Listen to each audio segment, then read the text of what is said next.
Friends, आप सबका स्वागत है मेरी एनसीईआरटी मैथमेटिक्स एनालिसिस में। आज मैं आपको चैप्टर 3 का एक्सरसाइज 3.2 का एग्जाम्पल 6 बता रही हूँ, जिसमें दिया हुआ है चंपा एक सेल में कुछ पैंट और स्कर्ट खरीदने गई।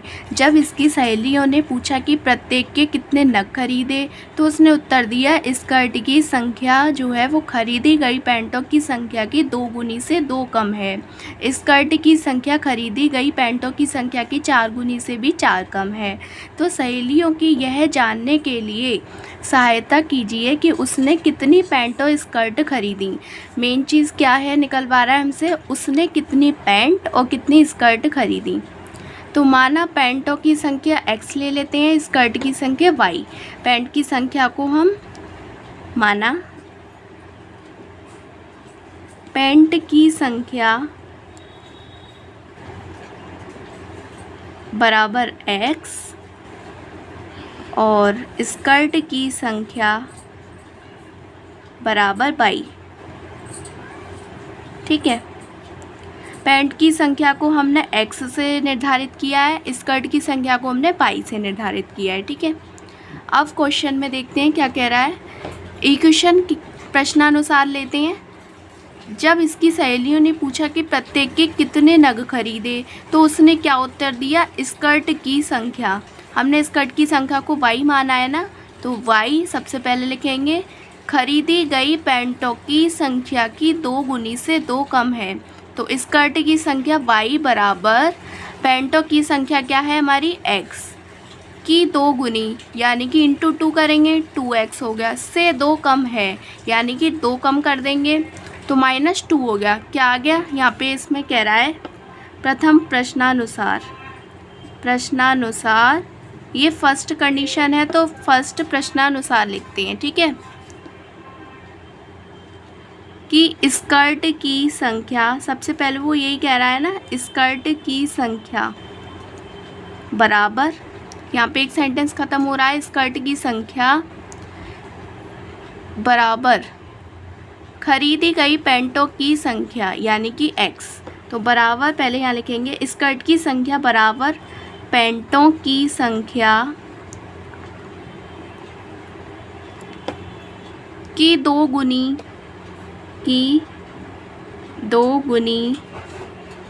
से 2 कम है, यानी कि -2। ठीक है, से 2 कम कर दिया हमने। इसी देखो, सबसे पहले आपको ये पता होना चाहिए कि ये कह रहा है कि स्कर्ट की संख्या वो y है बराबर, फिर वो कह रहा है कि खरीदी गई पैंटों की संख्या, सॉरी ये ऊपर खरीदी गई पैंटों की संख्या क्या है x की 2 गुनी, जिसमें का की के आता है उसी में हम उसी में ही इंटू करते हैं। तो 2 गुनी कह रहा है, इसी में ही हम 2 का इंटू कर देंगे, यानी कि 2x हो गया। से 2 कम है तो इसी में से ही हम 2 कम कर देंगे तो -2 हो गया। तो स्कर्ट की संख्या हमारी क्या थी यहाँ पर, y। तो y बराबर पैंटों की संख्या क्या है x की 2 गुनी, तो इंटू 2 -2, ये कंडीशन बनी। तो y बराबर 2x -2, ये हमारी फर्स्ट इक्वेशन आ गई। ठीक है, अब ऐसे इसी तरीके से हम दूसरी लेते हैं। तो सेकंड कंडीशन यानी कि द्वितीय प्रश्नानुसार वो कह रहा है स्कर्ट की संख्या खरीदी गई पैंटों की संख्या की 4 गुनी से भी 4 कम है। इसमें तो 2 कम थी, इसमें 4 कम है, इसमें 2 गुनी थी तो इसमें 4 गुनी है। सेम वही है कि स्कर्ट की संख्या क्या है, यहाँ पर लिखेंगे हम y बराबर, यही तो था कि स्कर्ट की संख्या खरीदी गई पैंटों की संख्या बराबर x की 4 गुनी इंटू 4, से भी 4 कम है तो -4। ये इक्वेशन बनकर आई कि y बराबर 4x -4, ये हमारी सेकंड इक्वेशन हो गई। ठीक है, ये फर्स्ट आ गई और ये सेकंड आ गई। अब इसके लिए हमें क्या करना है आगे देखते हैं। सहेलियों की ये जानने के लिए सहायता कीजिए कि उसने कितनी पैंट और स्कर्टें खरीदी, यानी कि x की वैल्यू निकालनी है, y की वैल्यू, जिसे हमने लेट किया है कि माना पैंट की संख्या x, स्कर्ट की संख्या y। इसी को हमें बराबर क्वेश्चन मार्क करते हैं, यही निकालना है। तो इसको हम एक ग्राफ के तरीके से भी निकाल सकते हैं, बीजगणितीय रूप से भी। तो इसे हमें दोनों तरीके से निकालना है, हमारी एक्सरसाइज यही दी हुई है। तो इसे ग्राफ बनाने के लिए पहले हमें पॉइंट चाहिए, पॉइंट्स ये दो इक्वेशन से निकलेंगे। कैसे निकलेंगे, पहले फर्स्ट इक्वेशन ले लेते हैं। तो फर्स्ट कंडीशन के लिए हम पहले यहाँ पे बॉक्स बनाएंगे, यहाँ लिखेंगे x और y। कैसे पॉइंट्स निकालते हैं आप देखें। फर्स्ट इक्वेशन क्या थी हमारी, y बराबर 2x माइनस 2, ये हमारी फर्स्ट इक्वेशन है, ठीक है। अब इसके लिए क्या करते हैं, सबसे पहले हम x बराबर 0 रखते हैं तो y की वैल्यू आ जाएगी। जब x बराबर 0 रख रहे हैं हम यहाँ पर, आप देखो फर्स्ट इक्वेशन में रखेंगे x बराबर 0, तो ये पूरा पार्ट 0 हो गया। क्या आ गई y की वैल्यू, -2 आ गई। तो जब x बराबर 0 तो y की वैल्यू -2। अब जब y बराबर, ऐसे ही y बराबर 0 रखते तो x की वैल्यू निकालेंगे। y बराबर 0 रखा है यहाँ पे हमने, इसकी जगह हम 0 रखते हैं तो क्या बचा ये हमारा 2x माइनस 2। इसको इधर ले आएंगे तो प्लस का हो जाएगा 2x बराबर 2, 2 से 2 कैंसिल, तो x की वैल्यू क्या आ गई हमारी 1, और यहाँ पर हमारी ये थी। तो y बराबर 0 रखने पर x की वैल्यू 1 आ गई। ये हमारे पॉइंट्स हैं। तो फर्स्ट के लिए पॉइंट्स हमारे क्या बने, p और q, xy और xy। किस तरीके से बनते हैं, xy 0 माइनस 2 हो गया और एक 1 और 0 हो गया, ठीक है। आपको समझ में आ रहा है। अब नेक्स्ट फर्स्ट कंडीशन हो गई। अब नेक्स्ट सेकंड कंडीशन, इसकी इक्वेशन ये थी तो इसके लिए पहले बॉक्स बना लेते हैं इसी तरीके से। ये हो गया x, ये हो गया y। तो एक बार हम ऐसे ही करेंगे, इक्वेशन को यहाँ लिखते हैं y बराबर 4x माइनस 4, यही सेकंड इक्वेशन, सॉरी ये वाली। अब इसको एक बार x बराबर 0 और एक बार y बराबर 0, तो x बराबर 0 रखा तो y की वैल्यू निकालेंगे। अब आप देखना है कि हमने यहाँ पर x बराबर 0 किया तो ये पार्ट पूरा 0 हो गया, तो y की वैल्यू क्या आ गई, -4। तो y की वैल्यू हमारी है -4। अब ऐसे ही y बराबर 0 रखेंगे तो x की वैल्यू निकालेंगे। जब y बराबर हमने यहाँ 0 रखा, ठीक है, तो ये क्या हो गया 4x माइनस 4। 4x को हम इधर ले गए, 4x को यहीं रहने दिया, इस 4 को इधर ले गए तो प्लस की 4 हो गया। 4 से ये 4 कैंसिल, तो x की वैल्यू हमारी 1 आ गई। क्या आ गई, 1। y बराबर 0 रखने पर x की वैल्यू 1 आ गई। अब ये इसके लिए पॉइंट्स हम यहाँ बनाते हैं। सेकंड p और q, x y। इसके पॉइंट्स क्या थे हमारे, x y हो गया 0 माइनस 4 और 1 और 0, ठीक है। अब इसके लिए हमें एक ग्राफ तैयार करना है। आइए नेक्स्ट पेज पर देखते हैं। अब इसको हम यहाँ पर ग्राफ बनाएंगे। इसके लिए क्या करेंगे, अब आप सबसे पहले ये देखिए कि हमारे पॉइंट्स जो वो कैसे हैं। हमने यहाँ पर पॉइंट्स ही बनाए हैं। ये आप देख रहे हैं, एक प्लस माइनस का है, एक प्लस प्लस का है, एक प्लस माइनस का, एक प्लस प्लस का है। तो इसी के अकॉर्डिंग हमें ग्राफ बनाना है। तो कैसे रखते हैं ग्राफ को, यहाँ देखिए आप, ये बना रहे हैं। एक प्लस माइनस का है, एक प्लस प्लस का है, तो यानी कि प्लस प्लस का इधर होता है, प्लस माइनस का इधर होता है। तो ये वाला पार्ट जो है हम बड़ा रखते हैं और पॉइंट्स भी देखते हैं कि पॉइंट्स हमारे कितने हैं, 2 और 4, तो इतना रख लेते हैं, इतना समथिंग है। x axis, y axis, x dash axis, y dash x. आप ये देख रहे हैं कि ये वाला पार्ट और ये पार्ट ही हमने बनाया है, इसको बड़ा रखा है, ये दोनों छोटे रखे। वो इसलिए रखा है, सबसे पहले हम पॉइंट्स को देखते हैं कि पॉइंट्स की क्या नेचर है। वो प्लस माइनस है या प्लस प्लस है, तो ये प्लस प्लस का होता है पार्ट, ये प्लस माइनस का होता है, तो इन दोनों को हमने बड़ा रख लिया। वैसे ये भी रख सकते हैं लेकिन इनका कोई यूज़ नहीं है, इनका यूज़ है, इसलिए हमने इस पार्ट को बड़ा रखा है। ग्राफ किस तरीके से बनाते हैं आप देखिए। पॉइंट्स हमारे क्या हैं, 0 माइनस 2 है सबसे पहले, तो 4 तक लेना है ना हमें। ये पॉइंट्स हमारे 2 1 4 1, तो 4 तक ले लेते हैं, इसको पॉइंट्स बनाते हैं यहाँ पर। ये हो गया 1 2 3 4 5 6 तक ले लिया हमने। ऐसे यहाँ लेंगे, ऐसे यहाँ लेंगे, 1 2 3 4 5 6, ऐसे 1 2 3 4 5 और 6। ये आप देख रहे हैं ग्राफ, पॉइंट्स बना लिए हमने। अब इसके पॉइंट्स हमें लेने हैं, तो पॉइंट्स हमारे यहाँ पर दिए हुए हैं। ये है x एक्सिस और y एक्सिस पर 0 माइनस 2, तो पहले एक्स एक्सिस पर 0 लेंगे, एक्स एक्सिस पर 0 हमारा ये आ गया, वाई एक्सिस पर अब आप ये देख रहे हैं कि ये प्लस माइनस का दिया हुआ है, क्या है ये, एक प्लस का है एक माइनस का है, तो प्लस माइनस का हमारा नीचे आता है क्योंकि ये वाला होता है क्वाड्रेंट। तो प्लस माइनस का क्या हो गया, एक्स एक्सिस पर 0 आ गया और वाई एक्सिस पर 2, तो यानी कि ये वाला आ गया, ये हो गया हमारा पी पॉइंट क्या 0 और -2।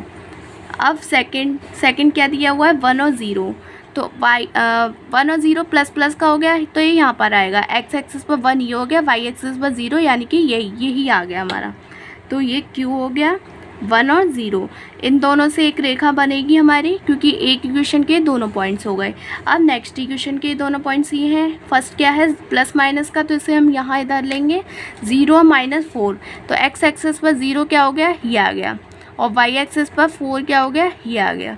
तो यही हमारा पॉइंट है P 0 और -4। नेक्स्ट क्या दिया हुआ है 1 और 0, तो प्लस का ये आएगा, तो एक्स एक्सिस पर 1 ये हो गया और वाई एक्सिस पर 0 ही हो गया यानी कि यही आएगा। तो ये क्या हो गया Q 1 और 0। ठीक है, आप सही को समझ में आ रहा है ये ग्राफ किस तरीके से हम बना रहे हैं। अब ये जो पॉइंट्स बने हमारे 4 पॉइंट्स बनकर आ रहे हैं, इसके भी मतलब ये दोनों पॉइंट सेम है तो इसका तो एक ही यही रहेगा और ये दोनों अलग अलग हैं। तो अब ये इसी से एक ये रेखा बनेगी और इसी से एक ये रेखा बनेगी। तो ये रेखा जो है हम बनाएंगे इन पॉइंट से, कैसे बनकर आ रही है ये, एक इस तरीके से बन रही है हमारी रेखा, आगे बढ़ा लेते हैं, और एक इस वाले पॉइंट से मिलकर आ रही है, एक ये पॉइंट है, ये पॉइंट है और ये वाला पॉइंट है, एक इससे बनकर आ रही है ये। तो आप ये देख रहे हैं इसकी नेचर जो है एक रेखा दूसरी रेखा को प्रतिच्छेदित कर रही है। तो ये हमें एक तरीके से ग्राफ से प्रूफ हो रहा है कि ये रेखाएं आपस में प्रतिच्छेदित होती हैं। तो ये किस पॉइंट पर प्रतिच्छेदित हो रही है 1 और 0 पर। मेन हमारा प्रतिच्छेदित बिंदु क्या है, यहाँ पर हम लिखेंगे ये हमारा प्रतिच्छेदित बिंदु है 1 और 0, प्रतिच्छेदित बिंदु 1 और 0। इसको हम पहचान भी सकते हैं बीजगणितीय रूप से कि प्रतिच्छेदित है ये रेखाएं या नहीं। एक तरह से ग्राफ से तो हमने देख लिया एक दूसरे को ये रेखा काटती हैं, इस बिंदु पर प्रतिच्छेदित हो रही है, प्रतिच्छेदित मीन्स काटना, ये बिंदु इस पर काट रही हैं, यही तो पॉइंट है 1 और 0। अब इसको बीजगणितीय रूप से निकालते हैं। जो दो इक्वेशन थी हमारे पास, एक थी हमारे पास y = 2x - 2 फर्स्ट इक्वेशन, और एक थी हमारे पास y = 4x - 4, ये थी। ठीक है, यही तो इक्वेशंस थी। तो इनके लिए अब क्या करते हैं, इस इक्वेशन से हमें निकालना होता है, या इसको इस तरीके से इधर भी ले आ सकते हैं। फर्स्ट इक्वेशन को हम इस तरीके से लिखते हैं कि 2x, y को हम इधर ले आते हैं तो ये -y और -2 = 0, ये फर्स्ट हो गई।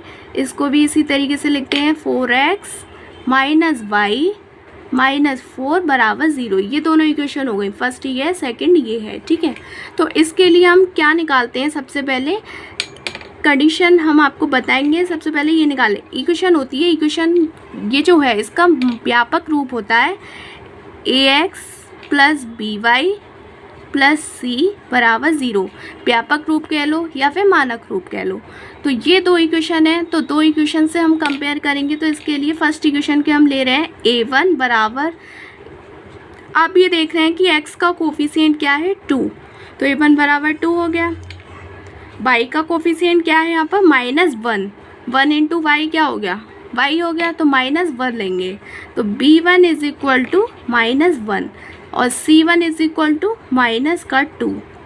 ऐसे ही लेंगे सेकंड इक्वेशन से a2 बराबर, x का कोफिशिएंट क्या हो गया 4, y का कोफिशिएंट -1 हो गया और ये हो गया -4, c2 बराबर -4, ये आ रहे हैं हमारी। अब इनसे जो हमारी कंडीशंस बनती हैं वो होती है a1/a2 बराबर b1/b2 बराबर c1/c2। तो हमको ये निकालना है, इसी के लिए हमने ये कोफिशिएंट्स ही a1 a2 b2 इन सब की वैल्यू निकालनी है। तो a1 आप क्या देख रहे हैं 2, a2 क्या है 4, तो a1/a2 करेंगे तो 2/4 हो गया, ये कैंसिल हो गया, तो क्या आ गया 1/2 आ गया। ठीक है, b1/b2 निकालना है, b1 क्या दिया हुआ है -1, b2 क्या है -1, तो तो -1/-1 ये कैंसिल हो गया, क्या आ गया 1/1 1।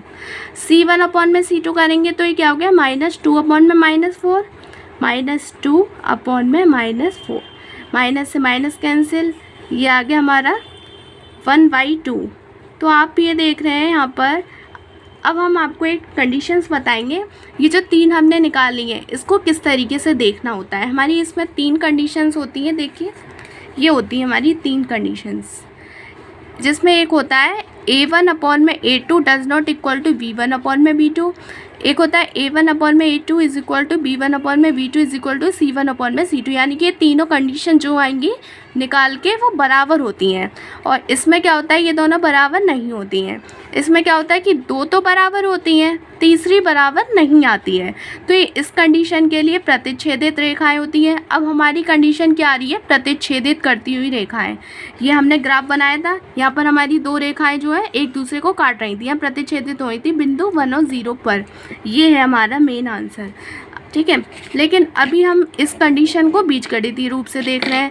तो ये वाली फर्स्ट कंडीशन है। फर्स्ट कंडीशन के लिए पहले हमें ये निकालना होगा कि A1/A2 does not equal to B1/B2 आ रहा है या नहीं, तभी तो हमारी प्रतिच्छेदित करती हुई रेखाएं पता चलेंगी।